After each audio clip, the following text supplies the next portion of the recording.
Bonjour chers téléspectateurs et chers auditeurs de l'émission Rien n'est impossible à Dieu. Rien n'est impossible à Dieu, c'est une émission chrétienne que vous suivrez sur la chaîne chrétienne Témoignage TV. Mon nom est Dorian David Mungenge. Aujourd'hui, nous allons parler Jésus revient bientôt. Comment va-t-il te trouver? Où seras-tu ce jour-là? Pose la question à ton frère et à ta sœur. Est-ce que tu te prépares pour recevoir le Seigneur? Comment te prépares-tu? Bien-aimé dans le Seigneur Jésus-Christ, que la paix et la grâce de Dieu qui surpasse toute intelligence gardent vos cœurs et vos pensées en Jésus-Christ.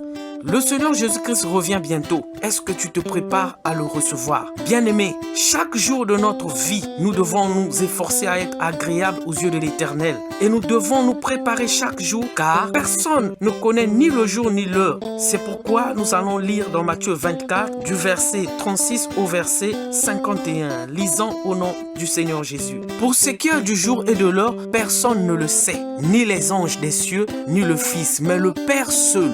Ce qui arrivera du temps de Noé arrivera de même à l'avènement du Fils de l'homme. Car dans les jours qui précédèrent le déluge, les hommes mangeaient et buvaient, se mariaient et mariaient leurs enfants, jusqu'au jour où Noé entra dans l'arche. Et ils ne se doutèrent de rien, jusqu'à ce que le déluge vint et les emporta tous. Il en sera de même à l'avènement du Fils de l'homme. Alors des deux hommes qui seront dans un champ, l'un sera pris et l'autre laissé. De deux femmes qui moudront à la meule, l'une sera prise et l'autre laissée. Veillez donc, puisque vous ne savez pas quel jour votre Seigneur viendra. Sachez-le bien, si le maître de la maison savait à quelle veille de la nuit le voleur doit venir, il veillerait et ne laisserait pas percer sa maison. C'est pourquoi vous aussi tenez-vous prêts, car le Fils de l'homme viendra à l'heure où vous ne n'y penserez pas. Quel est donc le serviteur fidèle et prudent que son maître a établi sur ses gens pour leur donner la nourriture au temps convenable?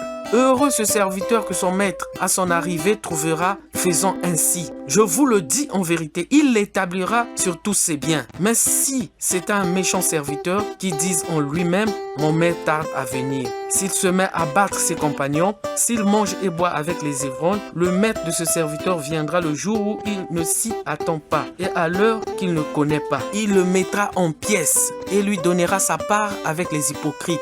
C'est là qu'il y aura des pleurs et des grincements des dents. Dans ce texte que nous venons de lire, bien-aimés, le Seigneur nous enseigne à rester vigilants, à fuir le péché en poursuivant le bien et en posant des bonnes œuvres et à marcher selon la parole de Dieu. Le Seigneur Jésus veut que nous marchions comme lui, imitant sa bonté et sa sainteté, fuyant totalement le péché et gardant les yeux fixés sur Jésus-Christ, notre modèle parfait. Chaque jour de notre vie, mon frère, ma soeur, examine-toi et pose-toi la question de savoir, est-ce que si Jésus-Christ revenait aujourd'hui, me trouverait-il propre à ses yeux, sans faute, sans tâche, pour me prendre avec joie dans ses bras? Que dois-je faire actuellement pour être prêt et agréable quand le Seigneur reviendra? Après avoir fait ce questionnement, commence à regarder minutieusement et objectivement ta vie, tes pensées, tes actes, tes propos, ton cœur, tes amis, ta relation future avec Dieu et prends l'engagement, sinon la décision de changer ta vie positivement en te donnant totalement à Dieu, en confessant tes péchés et en produisant des fruits dignes de la repentance, mais aussi en acceptant Jésus-Christ comme Seigneur et Sauveur, comme a su le faire Zachée devant le Seigneur. Il posa des actes de foi devant Jésus-Christ. Lisons Luc 19, le verset 8.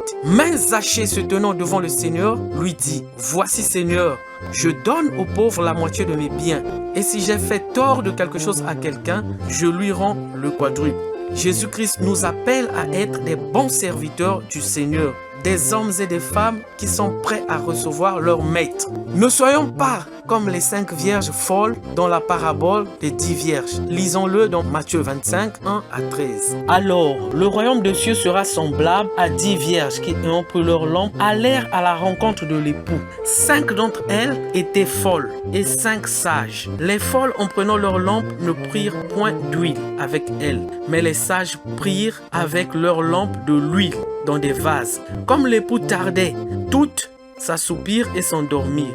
Au milieu de la nuit, on cria, « Voici l'époux !» aller à sa rencontre. Alors, toutes ces vierges se réveillèrent et préparèrent leurs lampes. Les folles dirent aux sages, donnez-nous de votre huile, car nos lampes s'éteignent. Les sages répondirent, non, il n'y en aura pas assez pour nous et pour vous. Allez plutôt chez ceux qui en vendent et achetez-en pour vous. Pendant qu'elle allait en acheter, l'époux arriva.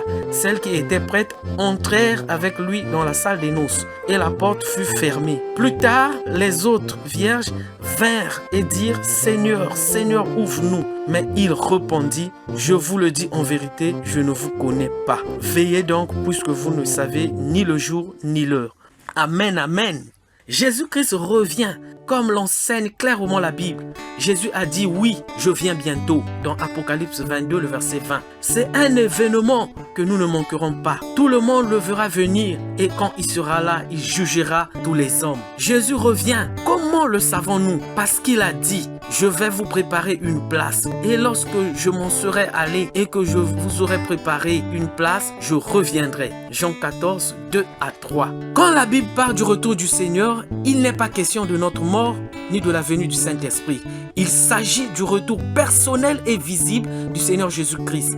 Lors de l'ascension du Christ, pendant que les disciples regardaient monter au ciel, 2 anges leur sont apparus et leur dit, « Hommes galiléens, pourquoi vous arrêtez-vous à regarder au ciel? Ce Jésus qui a été enlevé au ciel du milieu de vous viendra de la même manière que vous l'avez vu allant au ciel. » Acte 1, le verset 11. Comment Jésus reviendra-t-il? Il reviendra de la même manière qu'il est monté au ciel. C'est ce que nous venons de lire.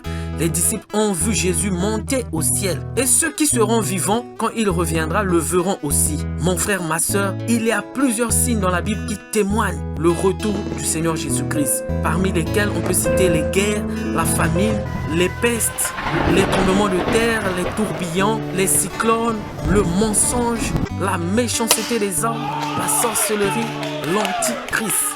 C'est pourquoi, toi mon frère, prépare-toi à son retour. Purifie-toi, sanctifie-toi, donne-toi totalement à Jésus-Christ. Amen, amen, amen.